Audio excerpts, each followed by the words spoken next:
Selamat datang kembali di sesi kupas tuntas kita.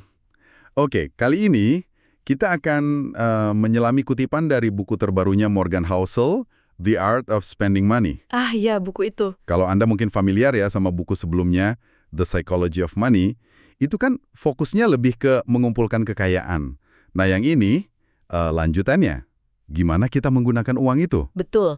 Jadi bukan cuma ngumpulin, tapi gimana cara belanjainnya ya? Iya. Dan misi kita di sini bukan buat ngasih tahu Anda harus belanja apa gitu, karena itu kan personal banget ya. Tapi lebih ke ngebongkar apa sih yang terjadi di kepala kita pas lagi mau ngeluarin uang. Benar sekali. Dan yang menarik, Housel tuh menekankan kalau uang itu ya bukan sekedar angka di rekening lah. Ini lebih soal cerita. Cerita yang kita bisikan ke diri sendiri. Cerita ya maksudnya. Iya, cerita tentang apa sih yang penting buat kita, apa yang bikin kita merasa, ya hidup gitu. Terus gimana kita ngukur sukses. Nah, cerita ini yang personal banget. Oke, masuk akal. Makanya disebut seni membelanjakan uang ya, bukan sains. Nggak ada rumus pastinya gitu. Tepat, apa yang bikin satu orang happy belum tentu buat yang lain kan. Bisa jadi malah hampa rasanya. Benar. Jadi yaudah mari kita coba bedah seni ini bareng-bareng. Kita lihat gimana emosi, terus bias kita, harapan, bahkan mungkin rasa takut kita itu ikut main. Supaya apa? Supaya kita bisa bikin pilihan yang lebih sadar. Pilihan yang benar-benar nyerminin diri Anda gitu ya, apa yang Anda hargai dan ya hidup seperti apa yang Anda mau jalani. Sip, oke. Nah, sumber ini langsung kayak nyentil asumsi dasar kita gitu. Kita kan sering mikir ya, keputusan finansial itu logis. Hitung-hitungan lah pokoknya. Iya, untung rugi.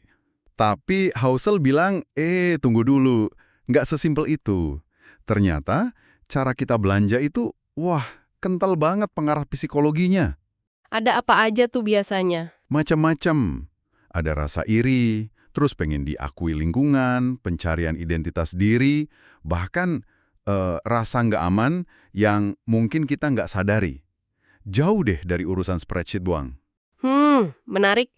Ada satu analogi bagus tuh yang dikutip di buku ini. Ini dari pemahaman soal anak-anak di sistem pengasuhan pengganti, foster care itu. Oh ya, gimana tuh? Jadi perilaku mereka itu kan kadang buat orang luar kelihatan aneh ya, atau nggak rasional gitu. Tapi begitu kita tahu konteksnya, misalnya hidup mereka itu penuh ketidakpastian, nggak ada rasa aman yang dasar, nah perilaku itu jadi masuk akal. Ah, oke. Jadi perilakunya itu respon dari kondisi mereka ya? Betul.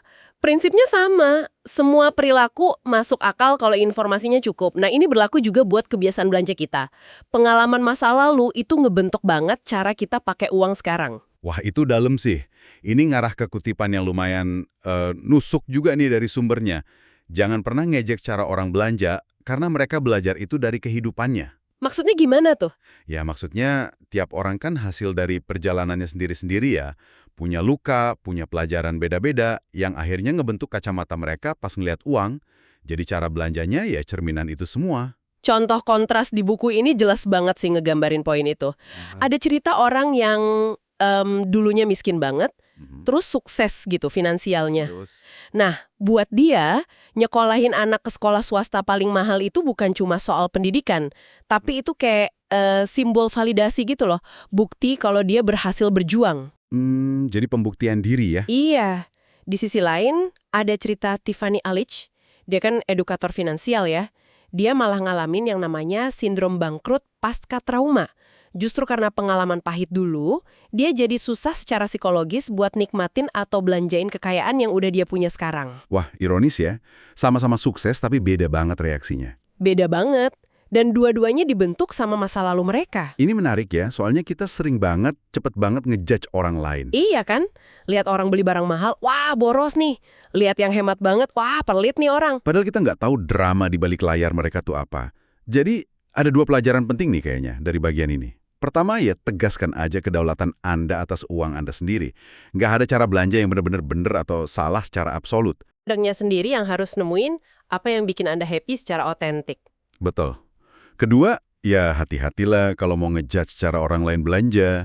Ingat analogi George Carlin yang dikutip Housel itu ya. Yang soal nyetir mobil itu ya. Iya, yang nyetir lebih lambat dari kita itu dibilang idiot, yang lebih cepat itu gila. Nah, sama kayak uang, perspektif kita tuh subjektif banget. Oke. Nah, karena pengalaman dan cara belanja itu personal banget, muncul pertanyaan penting nih. Ada nggak sih cara belanja yang benar yang ada hubungannya sama kebahagiaan? Bisa nggak sih uang beli bahagia? Nah, ini pertanyaan klasik nih. Sumber ini jawabnya hati-hati banget. Iya, tapi... Ada tapinya ya? Ada tapinya. Uang emang alat yang, ya, dahsyat lah bisa buka banyak pintu. Tapi ternyata nih, punya kemampuan ngasilin uang itu beda sama punya kemampuan pakai uang itu buat hidup lebih bahagia. Beda skill ya berarti. Di sumber nikmat bisa juga jadi sumber hancur, tergantung siapa yang pakai. Uang juga gitu ya? Uang juga gitu. Ada orang kaya raya tapi hidupnya malah kayak dijajah sama hartanya. Cemas melulu, pengen lebih terus, hubungan jadi rusak. Sebaliknya, ada orang yang pendapatannya mungkin pas-pasan, tapi dia bisa maksimalin tiap rupiahnya buat hal-hal yang ngasih kepuasan mendalam buat dia. Jadi emang bukan soal jumlahnya doang ya? Bukan cuma jumlahnya. Persis. Kuncinya, kata Housel, bukan di berapa digit saldo Anda, tapi lebih ke apakah Anda paham dan bisa ngendaliin aspek psikologis di balik uang itu. Nah, buku ini ngebedain antara kesenangan, happiness gitu ya, yang seringnya cuma sementara, meledak-ledak, sama kepuasan, contentment. Contentment ya. Bedanya apa tuh? Contentment itu lebih tenang, lebih stabil, lebih tahan lama. Kepuasan sejati itu kondisi pas Anda udah nggak nanya-nanya lagi, duh kurang apa lagi ya gue. Oh, oke. Nggak gelisah nyari terus gitu ya? Nah, itu dia. Dan ini nyambung banget sama ekspektasi. Ada kayak rumus simpel yang ditawarin. Kebahagiaan sama dengan realita dikurangi ekspektasi. Realita dikurangi ekspektasi. Jadi orang yang punya segalanya tapi ekspektasinya terbang lebih tinggi lagi, itu bisa ngerasa lebih miskin secara psikologis dibanding orang yang punya dikit tapi ngerasa cukup. Contoh nenek mertuanya household itu relevan banget ya. Hidup sederhana dari pensiun kecil tapi ngerasa kaya raya. Kenapa? Ya karena kebutuhannya cukup dan dia nggak pengen lebih. Betul. Atau kutipan dari Iris Murdoch itu. Bagus banget. Orang dari planet tanpa bunga bakal mikir kita gila karena terus-terusan bahagia punya bunga di sekitar kita. Maksudnya? Itu nyorot gimana kita sering nganggep remeh apa yang udah kita punya. Udah biasa gitu. Adaptasi hedonis namanya. Kita malah terus ngejar yang baru. Otak kita, kata Housel, seringnya lebih demen sama sensasi dapetin sesuatu, dapet lonjakan dopaminnya itu loh. Bukan pas udah punya barangnya ya? Bukan pas udah punya, makanya kayak kutipan Richard Nixon itu, barang mewah tuh kerasa penting banget pas kita belum punya. Begitu udah dapet, ya udah daya tariknya sering pudar. Bener juga sih. Ini ngarah ke definisi kekayaan yang beda lagi. Kekayaan sejati itu bukan cuma apa yang Anda punya, tapi apa yang Anda punya dikurangi apa yang Anda inginkan. Wah, oke. Jadi belajar pengen lebih sedikit itu bisa sama kuat dampaknya kayak dapat duit lebih banyak ya? Bisa jadi, sama kuatnya buat kesejahteraan kita. Nah, salah satu alasan kenapa ekspektasi kita sering lari kenceng itu, kata sumber ini karena kita sering salah paham soal apa yang sebenarnya kita kejar pas kita pengen duit lebih banyak. Maksudnya gimana tuh? Kita pikir pengen barangnya gitu. Iya, kita pikir kita pengen mobil keren atau rumah gede, padahal seringkali yang kita idam-idamkan itu sesuatu yang lebih abstrak. Rasa hormat, kekaguman, ya perhatian dari orang lain lah. Ada cerita personal Housel soal ini kan ya? Yang waktu dia kerja jadi valet itu. Ah iya, cerita itu gimana ceritanya? Jadi dulu pas muda dia kerja jadi valet di hotel mewah. Suatu hari ada tamu bangga banget cerita. Baru beli kursi harganya $21.000. $21.000 buat kursi, wow. Iya, nah pas lihat Housel sama teman-temannya melongo, tamu itu bilang, gila emang harganya, tapi kalau punya uang, ya beginilah seharusnya. Nah, kata kuncinya di seharusnya itu ya. Itu dia. Pertanyaannya, dia beneran suka banget sama kursinya atau dia cuma ngelakuin apa yang dia pikir orang kaya emang seharusnya lakuin? Ikut-ikutan standar sosial gitu. Itu bikin Housel mikir dalam ya waktu itu. Apa ini tujuan akhir hidup? Belajar giat, kerja keras puluhan tahun, cuma biar bisa pamer kursi mahal ke anak-anak muda yang jadi valet? Apakah itu yang bakal bikin dia bahagia nanti? Kesadaran ini penting banget. Ngejar kekayaan tanpa tujuan yang jelas itu bisa jadi kosong akhirnya. Bahkan sumber ini ngutip Adam Smith loh, bapak ekonomi. Dia nulis tahun 1759. Udah lama banget ya. Apa katanya? Smith bilang, Dorongan utama di balik kerja keras dan ambisi manusia itu bukan cuma buat menuhin kebutuhan dasar, karena itu relatif gampang lah dipenuhi, tapi lebih ke untuk diperhatikan. Diperhatikan. Pengen dilihat orang gitu ya? Iya, katanya Smith, kesombonganlah bukan kemudahan atau kesenangan yang menarik minat kita. Jadi hasrat buat dilihat dan dihargai itu udah dari sononya. Tapi pertanyaannya, apa beli barang mahal itu cara terbaik buat dapetin perhatian dan rasa hormat yang kita mau? Nah, Household bilang mungkin itu cara paling cepat ya, tapi hasilnya itu semu, nggak tahan lama. Perhatian yang didapat dari pamer barang itu seringnya bukan dari orang-orang yang beneran penting buat kita. Kayak pasangan, keluarga, sahabat gitu ya? Iya, mereka biasanya lebih peduli sama karakter kita. Baik nggak sih? Pinter nggak? Lucu nggak? Bukan merek jam tangan kita apa. Makanya, pamer kekayaan itu diibaratkan kayak junk food ya. Menggoda, puasnya cepet, tapi jangka panjangnya bisa ngerusak. Baik finansial maupun hubungan. Ada latihan menarik tuh yang disaranin. Coba bikin obituary terbalik. Obituary terbalik, gimana tuh? Coba tulis apa sih yang Anda pengen orang bilang tentang Anda pas Anda udah nggak ada nanti. Kemungkinan besar isinya soal nilai-nilai kemanusiaan kan? Cinta, kontribusi, kebaikan. Bukan daftar aset atau luas rumah ya? Jarang banget lah itu muncul. Karena di lubuk hati kita tahu itu bukan inti dari hidup yang bermakna. Ini ngebawa kita ke bedanya ngejar status sama ngejar kegunaan atau utility ya? Betul. Hauze kasih contoh bandingin Toyota kelas atas yang fiturnya lengkap banget versus BMW entry level. Harganya mungkin mirip-mirip. Tapi yang satu fokus ke fungsi kenyamanan beneran. Yang satu lagi lebih ke citra merahnya ya? Nah, pertanyaannya mana yang benar-benar nyingkatin kualitas hidup Anda sehari-hari? Atau bayangin skenario ekstrim deh. Anda terdampar sendirian di pulau terpencil. Barang apa yang bakal Anda pengenin? Yang berguna buat bertahan hidup atau bikin hidup lebih ganteng. Gak bakal peduli logonya apa, mereknya apa. Ngejar status itu seringkali artinya kita nyocokin diri sama apa yang orang lain anggap keren. Sementara kalau ngejar kegunaan, itu berarti kita milih apa yang benar-benar fungsi dan punya arti buat kita. Lebih ke ekspresi diri, bukan bikin impresi ke orang lain. Nah, ini nyambung banget sama konsep kekayaan yang lebih dalam. Sumber ini bedain antara sekedar kaya atau rich, Punya banyak duit buat beli barang gitu ya. iya, sama benar-benar berada atau makmur, wealthy. Wealthy itu gimana? Itu artinya punya kendali atas hidup, waktu, dan pilihan Anda. Nggak tergantung berapa banyak barang yang Anda punya. Nah, bedanya ini penting banget kalau tujuan Anda pakai uang buat bahagia. Kenapa penting? Soalnya kalau nggak hati-hati, uang bisa balik ngegunain kita. Contohnya keluarga Vanderbilt yang dibahas itu. Oh iya, keluarga terkaya di dunia dulu ya. Iya, tapi hidup mereka kelihatannya malah didominasi sama uang. Ada persaingan antar keluarga, pamer yang bikin capek, warisan malah jadi beban psikologis. Jadi kayak hidup mereka dibangun untuk uang ya, bukan sebaliknya. Kayak gitu. Bandingin sama cerita Chuck Finney, pendiri duty free shops. Miliarder, tapi milih hidup sederhana dan diam-diam nyumbangi hampir semua hartanya. 8 miliar dolar. Wah gila sih itu. Dia pernah nyoba hidup mewah, tapi sadar itu bukan buat dia. Dia secara sadar pakai uang sebagai alat buat capai tujuannya, bantu orang lain. Dan dia merasa puas dari situ. Dia nggak biarin uang nentuin identitas atau cara hidupnya. Nah, itu wealthy dalam arti sebenarnya ya. Dia punya kendali. Betul. Housel bilang, bentuk kekayaan tertinggi yang bisa dibeli pakai uang itu bukan barang mewah, tapi kemandirian. Kemandirian maksudnya? Uang yang Anda simpen, yang nggak Anda belanjain, itu sebenarnya udah dibelikan sesuatu yang nggak ternilai harganya. Kebebasan. Kebebasan dari apa tuh? Kebebasan dari kuatir finansial, kebebasan milih kerjaan yang Anda suka meskipun gajinya mungkin lebih kecil, kebebasan buat bilang enggak, kebebasan ngatur waktu Anda sendiri. Oke. Jadi setiap rupiah yang ditabung itu kayak beli potongan kebebasan ya? Iya, sekecil apapun itu potongan kemandirian yang Anda beli.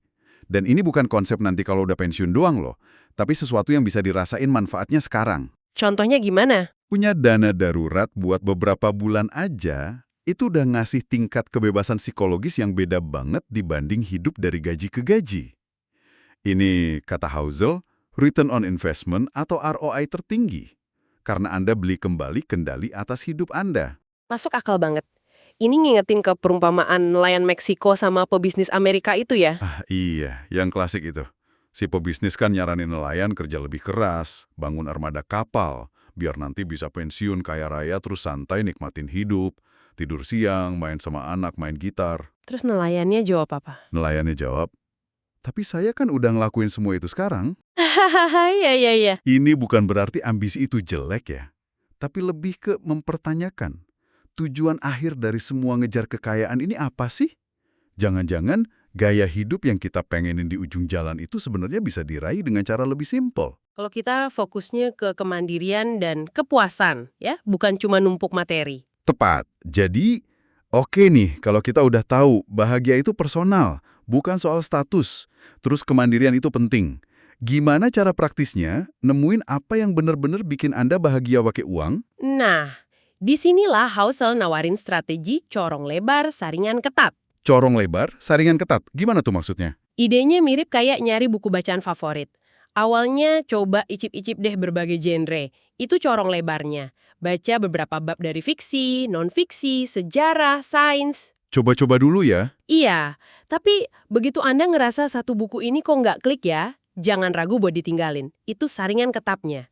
Jangan buang waktu buat sesuatu yang nggak ngasih nilai buat Anda. Oke, terus gimana terapinnya ke pengeluaran? Sangat dalam 12 anggaran Anda tentunya ya, cobalah berbagai jenis pengalaman atau barang.